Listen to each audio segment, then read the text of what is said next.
So welcome back guys to Naim story moments. तो दोस्तों बिना कोई टाइम जाए किए सीधा आते हैं वीडियो की तरफ। तो दोस्तों जैसा कि हमने पिछली वीडियो में देखा था कि शौयन ने आइस एम्परर की एक न्यू फैक्शन बनाने वाली बात मान ली थी और इसने आइस एम्परर को जामा एम्पायर के सभी के बड़े क्लैंस को एक मीटिंग पर बुलाने के लिए कह दिया था, जिस पर आइस एम्परर भी खुशी खुशी ये सब मान जाते हैं। अब दोस्तों अब हमारा सीन शिफ्ट होता है जिया शिंगत्यान और प्रिंसेस याओयी पर, जो कि एक बड़े से हाल में बैठे शौयन के युनचेन को हरा लेने के बाद उसके हर कदम पर नजर रखे हुए थे। और दोस्तों अभी के लिए प्रिंसेस याओयी जिया शिंगत्यान को युनजुन के बारे में बताती है कि युनजुन ने एग्रीमेंट के मुताबिक सारा युनलैंड सेक्ट खाली करवा दिया है, मगर जिया शिंगत्यान इस बात पर खुश होने के बजाय कहते हैं कि माना कि हमने युनलैंड सेक्ट से छुटकारा पा लिया है, मगर अभी के लिए जियामा एम्पायर में एक जवान शेर शौयन भी आ चुका है और मुझे नहीं पता कि ये लड़का अब आने वाले टाइम में जामा एम्पायर के लिए रहमत बनेगा या फिर जहमत। जिस पर प्रिंसेस याओयी जिया शिंगत्यान को समझाती है कि आज शौयन की वजह से ही युनलैंड सेक्ट और युनचेन मारा जा चुका है, वरना युनचेन तो अकेला ही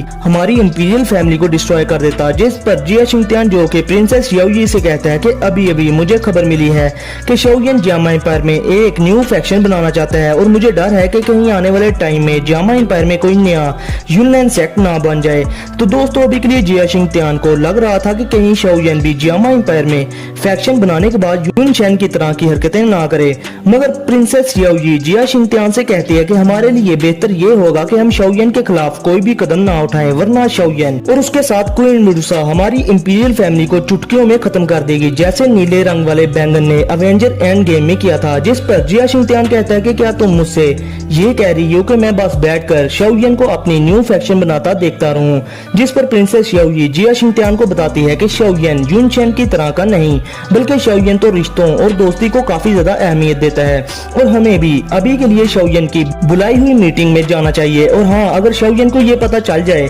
कि दूसरा इंसान उसके बारे में गलत इरादे रखता है तो शौयन फौरन ही उसका दुश्मन भी बन जाता है। और तो शौयन जब किसी को मारता है तो वो एक बार भी उस पर रहम नहीं करता। और जैसा कि अभी के लिए हम शौयन का कुछ बिगाड़ नहीं सकते, तो क्यों ना हम शौयन की फैक्शन बनाने में हेल्प करें। इससे आने वाले टाइम में हमें भी काफी ज्यादा बेनिफिट्स मिलेंगे। जिस पर जिया शिंगत्यान मान जाते हैं, मगर वो कहता है कि कल को अगर शौयन भी युनचेन की तरह बन गया तो फिर मैं इसको माफ नहीं करूंगा और मैं तब तक उससे लड़ूंगा जब तक वो सीरियसली इंजर्ड ना हो जाए। अब दोस्तों इसके बाद प्रिंसेस याओयी जिया शिंगत्यान को मजीद बताती है कि अब युनलैंड सेक्ट के खत्म हो जाने के बाद जामा एम्पायर ने नॉर्थ वेस्टर्न रीजन की ग्रेट फैक्शन मीटिंग में अपनी पोजीशन खो दी है और तो और हमारी साथ वाली कंट्री चुयेन एम्पायर में भी बहुत सारी फैक्शंस डिस्ट्रॉय कर दी गई हैं। और अभी के लिए चुयेन एम्पायर में एक फैक्शन उभर कर बाहर आई है जो कि पॉइजन सेक्ट के नाम से मशहूर है। और तो और अभी के लिए इस पॉइजन सेक्ट की लीडर एक लड़की है जो कि 2 जोंग लेवल पर है। और इसीलिए मैं कह रही हूँ कि अगर हमारे जामा एम्पायर ने किसी पावरफुल फैक्शन को प्रोड्यूस ना किया तो आने वाले टाइम में नॉर्थ वेस्टर्न रीजन की ग्रेट फैक्शन मीटिंग में चुयेन एम्पायर जामा एम्पायर से बाजी मार जाएगा। जिस पर जिया शिंगत्यान कहता है तो फिर इसलिए हमें अभी भी शौयन पर ही डिपेंड होना पड़ेगा। जिस पर प्रिंसेस याओयी जिया शिंगत्यान के सामने शौयन की और ज्यादा तारीफ करती है। जिस पर जिया शिंगत्यान कहता है कि याओयी क्या तुम्हें शौयन पर इतना ज्यादा यकीन है? मुझे अब ये ना कहना कि तुम शौयन को अपना दिल दे बैठी हो। जिस पर प्रिंसेस याओयी का मुंह लाल टमाटर की तरह सुर्ख हो जाता है। अब जिया शिंगत्यान कहता है कि शौयन काफी ज्यादा टैलेंटेड है और अगर तुम कहो तो मैं तुम्हारे लिए उससे बात करता हूँ। ये अच्छा होगा कि अगर शौयन हमारी इंपीरियल फैमिली का हिस्सा बन जाए। जिस पर अपनी प्रिंसेस याओयी साफ इनकार कर देती है क्योंकि उसने शौयन के क्वीन मेडुसा और युनजुन के साथ रामलीला के किस्से बड़ी देर से सुन रखे थे और इसलिए नहीं चाहती थी कि जो भी उसका हस्बैंड हो तो वो सिर्फ उसे ही यानी कि प्रिंसेस याओयी को ही देखे। लेकिन उसे पता था कि अपना टर्की शौयन तो हर आती जाती लड़की को देखता है। दोस्तों चलो छोड़ो इन बातों को। अब जिया शिंगत्यान प्रिंसेस याओयी की बात सुनकर ना उम्मीद सा हो जाता है और अब इसके बाद वो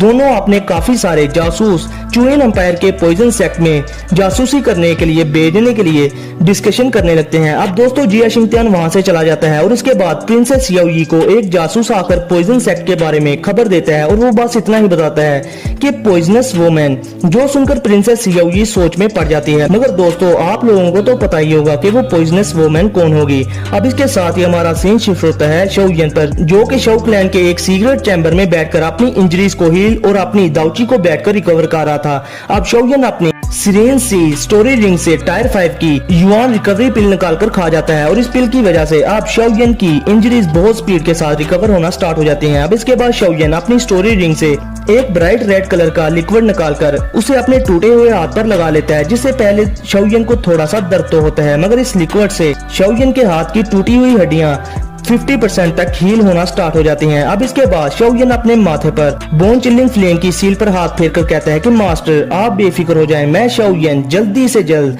स्ट्रॉन्ग होने के बाद आपको और फादर को हॉल ऑफ सॉल वालों के चुंगल से छुड़वा लूंगा। अब दोस्तों इसके बाद शाओयन अपने मास्टर की उस ब्लैक स्टोरेज रिंग में अपनी स्पिरिचुअल पावर की मदद से झांक कर देखते हैं तो वो मास्टर की स्टोरेज रिंग की इतनी खुली स्पेस को देखकर हैरान था, क्योंकि शाओयन की स्ट्रेन सी स्टोरेज रिंग भी मास्टर की स्टोरेज रिंग के सामने कुछ भी नहीं थी और इसमें मास्टर ने अपनी जिंदगी की जमा पूंजी यानी कि बहुत सारे मेडिसिनल फार्मूलाज और बहुत सारी दाव टेक्निक के स्क्रोल्स बड़े अच्छे से रखे हुए थे। और इन दाव टेक्निक्स में जो दाव टेक्निक्स लोएस्ट क्लास पर थी वो श्वान क्लास दाव टेक्निक्स थी। वो श्वान क्लास दाव टेक्निक्स मास्टर ने अपनी स्टोरेज रिंग में रखी हुई थी। बोलो तो मास्टर ने 1 नंबर माल अपनी स्टोरेज रिंग में स्टोर किया हुआ था और ये माल अभी के लिए किसी भी दूसरे बंदे के लिए खजाने से काम नहीं था। अब इसके बाद शाओयन इस रिंग में से एक स्क्रोल निकालता है, जिस पर मास्टर ने शाओयन के लिए उसके ब्रदर शाओली की बॉडी से लाइफ ड्यूरिंग पिल का पॉइजनस इफेक्ट निकालने का तरीका लिखा था। अब दोस्तों शाओयन को ये भी पता था कि शाओली की जिंदगी अब बहुत कम ही बची है, इसलिए उसने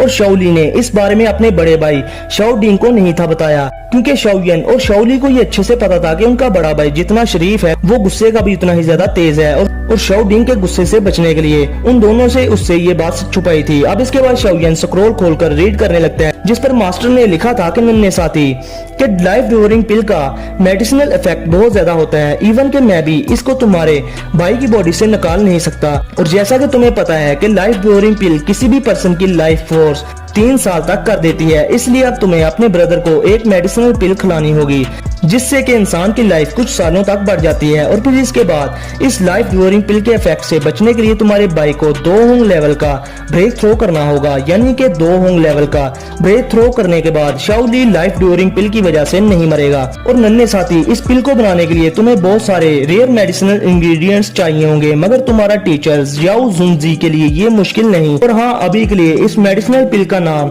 डीप ग्रीन पिल है। अब शाओयन इसके साथ ही पिल को बनाने वाले मेडिसिनल इंग्रेडिएंट्स की लिस्ट भी देखता है और फिर इसके बाद शाओयन इस स्क्रोल को अपने रिंग में वापस डालकर ये रेयर मेडिसिनल इंग्रेडिएंट्स की लिस्ट ओल्ड हाई को देने के लिए बाहर आता है, क्योंकि अभी के लिए आइस एम्परर हाई बदोंग की माइटियर फैमिली के पूरे जामा एम्पायर में बहुत सारे ऑक्शन हाउसेस और मेडिसिनल इंग्रेडिएंट्स के बड़े बड़े स्टोर्स थे। मगर अब जब शाओयन बाहर आता है तो सामने शाओ डिंग और शाओली को प्रिंसेस याओयी से बातें करता देखते हैं, जिस पर शाओयन सोचता है कि यार ये प्रिंसेस याओयी यहाँ पर क्या करने आई है। अब दोस्तों इसके बाद शाओयन प्रिंसेस याओयी से शाओ मेंशन में आने की वजह पूछता है, जिस पर प्रिंसेस याओयी सीधा कहती है कि आपने हमारी इंपीरियल फैमिली को युन शेन जैसी बला से बचाया, क्या आप भी मुझे यहाँ पर आने के लिए कोई वजह देनी होगी। अब दोस्तों प्रिंसेस याओयी शाओयन से न्यू फैक्शन बनाने वाली बात कंफर्म करती है, जिस पर शाओयन कहता है कि मैं ये फैक्शन सिर्फ अपने शाओ क्लैन के लोगों को अपने दुश्मनों से बचाने के लिए बना रहा हूँ, क्योंकि मेरे बहुत सारे दुश्मन हैं। जिस पर प्रिंसेस याओयी हंसकर कहती है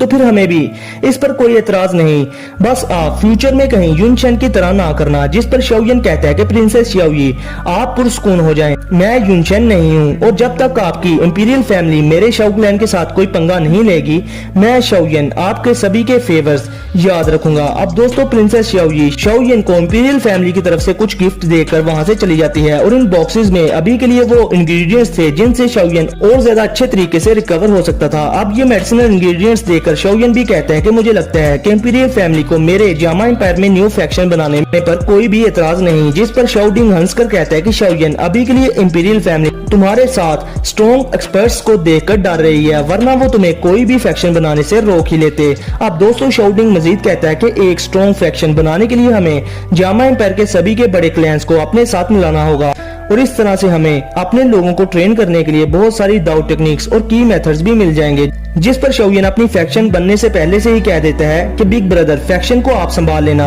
और जहां तक बात है दाव टेक्निक्स की और की मेथड्स की तो वो आप मुझ पर छोड़ दो। और दोस्तों अभी के लिए आपको तो पता ही है ना कि शाओयन के हाथों में हैंग फैंग की स्रेन सी स्टोरी रिंग और अपने मास्टर की स्टोरी रिंग है जिनमें काफी सारी दाव टेक्निक्स पड़ी हैं। अब इसके बाद शाओली भी कहता है कि शाओयन के रिकवर हो जाने के बाद मैं फिर से ब्लैक कॉर्नर रीजन में शाओ गेट को मैनेज करने के लिए चला जाऊंगा। अब शाओडिंग शाओयन और शाओली से कहते हैं कि जैसा कि तुम लोगों ने मुझे बताया है कि जियानम एकेडमी से बहुत सारे टैलेंटेड स्टूडेंट शाओ गेट को ज्वाइन कर रहे हैं, तो फिर इस तरह से तो आने वाले टाइम में हमारा शाओ गेट तो ब्लैक कॉर्नर रीजन में बहुत बड़ी फैक्शन बन जाएगा और फिर हम फ्यूचर में अपने जियामा एम्पायर वाली फैक्शन और शाओ गेट को मिला लेंगे और फिर इस तरह से हमारी फैक्शन दाउची कॉन्टिनेंट में फर्स्ट रेट फैक्शन बन जाएगी, जिस पर शाओयन भी खुश होकर हाँ में सारा ला देता है। अब इसके बाद वहाँ एक सर्वेंट आकर शाओयन को बताती है मिस नालन जेलन आपसे मिलने के लिए आई है, जिस पर शाओयन कहता है कि ये मुझसे क्यों मिलना चाहती है। अब शाओयन नालन जेलन को अंदर बुलवा लेता है। अब इधर शाओली भी थोड़ा गुस्से में कहते हैं कि मैं भी तो जरा आज उस घमंडी लड़की को देखूं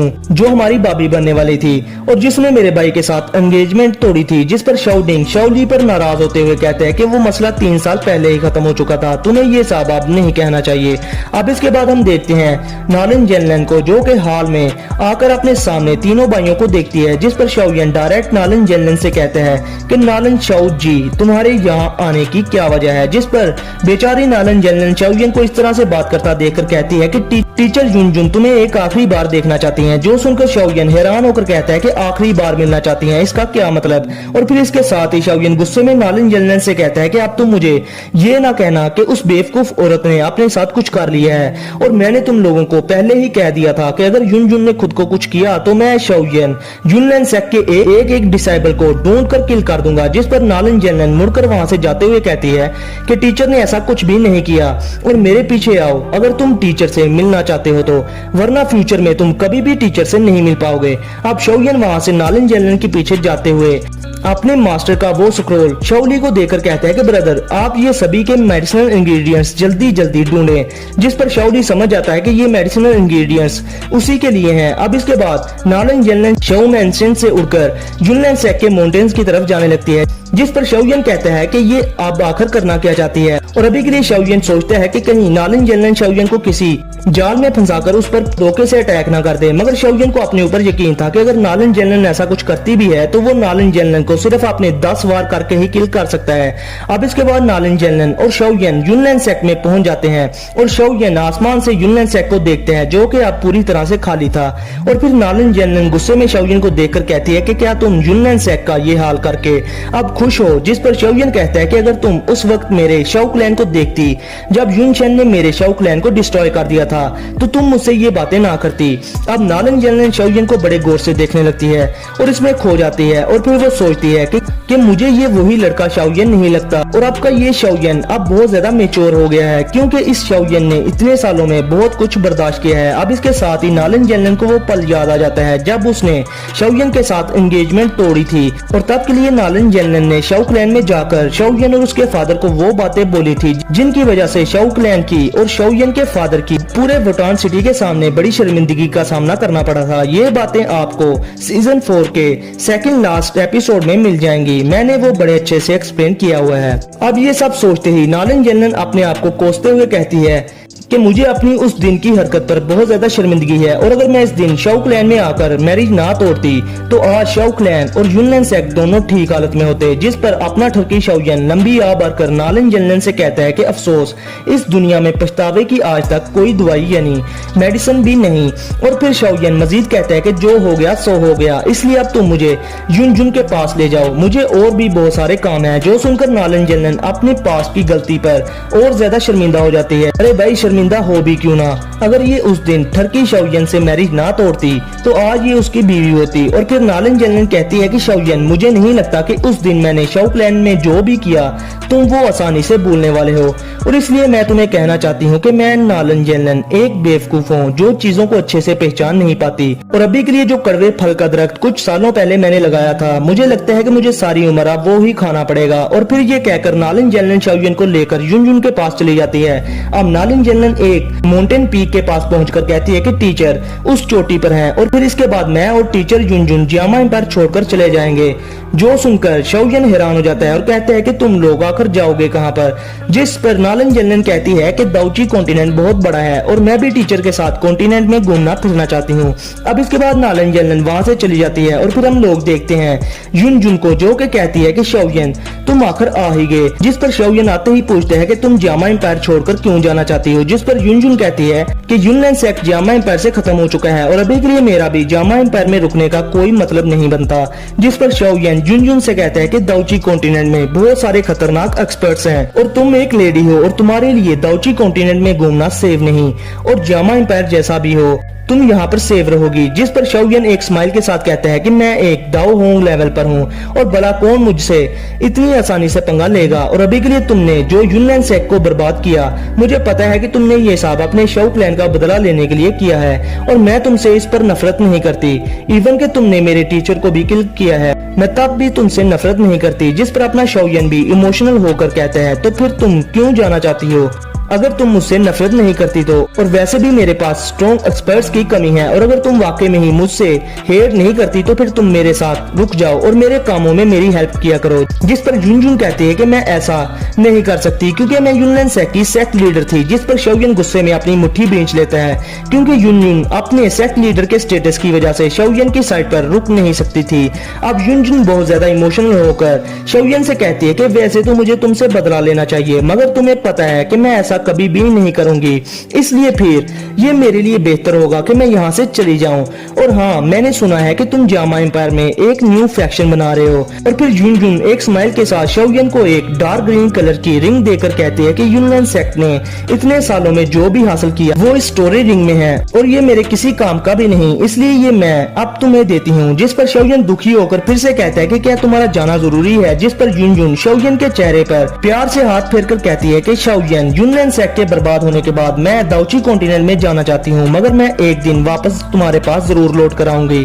और मैं फिर तुम्हारे साथ खड़ी भी होने के लिए तैयार हो जाऊंगी। अब शाओयन भी युनजुन की ये बातें सुनकर बहुत ज्यादा पिघल जाता है। अब युनजुन भी कुछ सालों पहले उस मैजिकल बीस्ट माउंटेन रेंज की केव में जो हुआ था उसको याद करके हंस पड़ती है। जिस पर शाओयन युनजुन के गले लगकर उसे जोर की जप्फी देकर कहता है कि तुम्हारा क्या मतलब है। अब इसके बाद युनजुन शाओयन को वही वेस्ट आर्मर दिखाकर कहती है कि ये वही आर्मर है जो मैंने तुम्हें पहली मुलाकात में दिया था और अब तुम इसको संभाल कर रखना, और जब मैं जामा एम्पायर में वापस लौटूंगी तो तुम्हारे पास ये होना चाहिए। अब शाओयन इसके साथ युनजुन को बाहों में लेकर उसको कर देता है जी किस। जिस पर युनजुन भी सोचती है कि कोई ना बच्चे, शायद ये तेरा आखिरी बार है। फिर हम देखते हैं नालिन जनलन को जो कि दूर से अपने टीचर और शाओयन की राजलीला को देख रही थी और वो ये देखकर खुश होने की बजाय दुखी हो रही थी, और अब मुझे ना पूछना कि वो क्यों दुखी हो रही थी। अब इधर दोस्तों युनजुन भी शाओयन को जबरदस्ती जामा एम्पायर में अपनी तरफ अभी के लिए रोककर नहीं रखना चाहता था क्योंकि वो जानता था कि युनजुन बस अपना मन हल्का करने के लिए जाना चाहती है, बाकी वो फिर कभी जामा एम्पायर में वापस आ ही जाएगी। और तो शाओयन युनजुन के लिए स्पेशल फीलिंग्स भी रखता है क्योंकि आखिर उस दिन केव में बेचारी युनजुन ही तो शाओयन का पहला शिकार बनी थी। अब दोस्तों अभी के लिए शाओयन युनजुन के साथ उस माउंटेन पीक पर 3 दिनों तक रुकती है और फिर युनजुन चौथे दिन उठकर नालिन जनलन को लेकर शाओयन को आखिरी बार देखकर, जो कि अभी के लिए आंखें बंद करके कल्टीवेशन कर रहा था, उसको देखकर वहां से चली जाती है क्योंकि दोस्तों अगर वो थोड़ी देर शाओयन के साथ और रुकती तो शायद वो शाओयन को छोड़कर ना जा पाती। अब शाओयन आंखें खोलकर युनजुन को जाता देखता है, अगर वो उसे रोक नहीं पाता और फिर इसके साथ ही युनजुन उसकी आंखों से डिसअपियर हो जाती है। अब दोस्तों शाओयन युनजुन के उस ब्लू कलर की आर्मर वेस्ट को पकड़कर देखता है और फिर वो याद करता है कि युनजुन की दी हुई इस आर्मर वेस्ट ने शाओयन को कई बार बचाया था। अब दोस्तों इसके साथ ही आज का हमारा ये एपिसोड यहीं पर होता है खत्म। तो फिर मिलते हैं आप लोगों से नेक्स्ट वीडियो में, तब तक के लिए अपना और अपने प्यारों का बहुत सारा ख्याल रखना।